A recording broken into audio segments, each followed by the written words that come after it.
বন্ধুরা, আমরা সবাই জানি বার্সেলোনা হন্যে হয়ে একজন বিশ্বমানের ডিফেন্ডার খুঁজছে। এর আগে অনেকবার ভিডিওতে বলেছিলাম ইনিগো মার্টিনেজ যখন চলে যায় তখনই বলেছিলাম যে বার্সেলোনাতে ভুগতে হবে, হয়েছেও তাই। যাই হোক, বার্সেলোনার ডিফেন্সকে আরও শক্তিশালী করতে কোচ হান্সি ফ্লিক এবার হাত বাড়িয়েছেন ইতালির দিকে।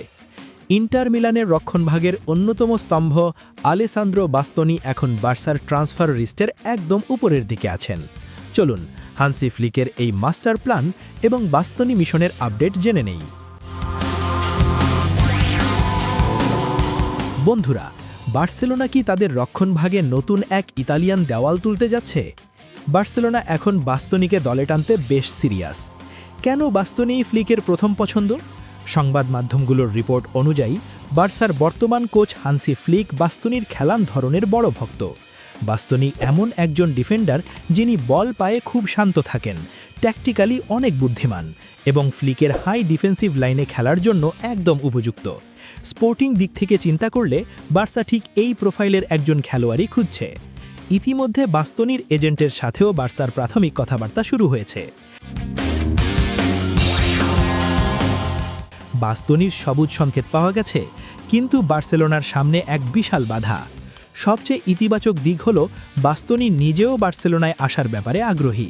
ব্যক্তিগত শর্তাবলী নিয়ে কোনো জটিলতা হওয়ার সম্ভাবনা নেই বললেই চলে। তবে মুদ্রার উল্টো পিঠটাও আছে, আর সেটা হলো আর্থিক সমীকরণ। ইন্টার মিলান তাদের এই গুরুত্বপূর্ণ খেলোয়াড়কে সহজে ছাড়তে রাজি নয়। তারা বাস্তনির দাম নির্ধারণ করেছে ৭০ থেকে ৮০ মিলিয়ন ইউরো। আর বর্তমান আর্থিক পরিস্থিতিতে বার্সার পক্ষে এই বিশাল অঙ্ক খরচ করা প্রায় অসম্ভব। দানি অলমোকে দিয়ে বার্সার অফার আর ইন্টারের প্রত্যাখ্যান। বাস্তনির দাম কমানোর জন্য বার্সা বিভিন্ন কৌশল খাটাচ্ছে। শোনা যাচ্ছে তারা তাদের তারকা মিডফিল্ডার দানি অলমোকে এই চুক্তির অংশ হিসেবে ইন্টারকে প্রস্তাব করতে চেয়েছিল, অর্থাৎ প্লেয়ার সোয়াপ প্লাস ক্যাশ এই প্রপোজাল হিসেবে। কিন্তু ইন্টার মিলান সাফ জানিয়ে দিয়েছে তারা কোনো সোয়াপ ডিল বা খেলোয়াড় বদলাবদলি চায় না। তাদের বাস্তনির জন্য পুরো ৭০ মিলিয়ন ইউরো নগদই চাই। তাহলে বার্সা এখন কি করবে? বিশ্লেষকরা বলছেন বাস্তনিকে যদি সত্যিই ক্যাম্প নোতে আনতে হয় তবে বার্সেলোনাকে আগে তাদের বর্তমান স্কোয়াড থেকে বড় কিছু নাম বিক্রি করতে হবে। ফান্ড জোগাড় করার জন্য ক্লাবের সম্ভাব্য বিক্রির তালিকায় কারা কারা আছেন? Jules Kounde, Alejandro Balde, Ferran Torres, Marc Casado. তবে এই খেলোয়াড়দের ছেড়ে দেওয়া বার্সার ড্রেসিং রুমের ভারসাম্য নষ্ট করতে পারে। তাই হান্সি ফ্লিককে এখন এক কঠিন পথে হাঁটতে হচ্ছে।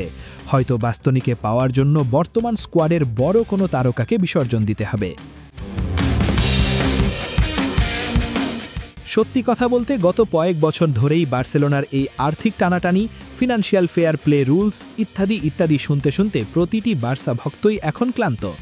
বিশ্বের সব বড় বড় ক্লাব যেখানে টার্গেট করে করে প্লেয়ার কেনে, সেখানে বার্সার পকেটে টানাটানি আর ভালোই লাগে না। এর একটা বিহিত হওয়া দরকার আসলে। এখন শেষ পর্যন্ত কি বাস্তনি বার্সার জার্সি গায়ে জড়াতে পারবেন, নাকি আর্থিক টানাপোড়েনে এই স্বপ্ন শুধু স্বপ্নই থেকে যাবে? সেটি এখন দেখার বিষয়। ভিডিওটি ভালো লাগলে লাইক দিন, আর এমন আরও আপডেট পেতে সাবস্ক্রাইব করুন স্পোর্টস বাংলা আপডেট চ্যানেল। দেখা হচ্ছে পরের ভিডিওতে। ধন্যবাদ।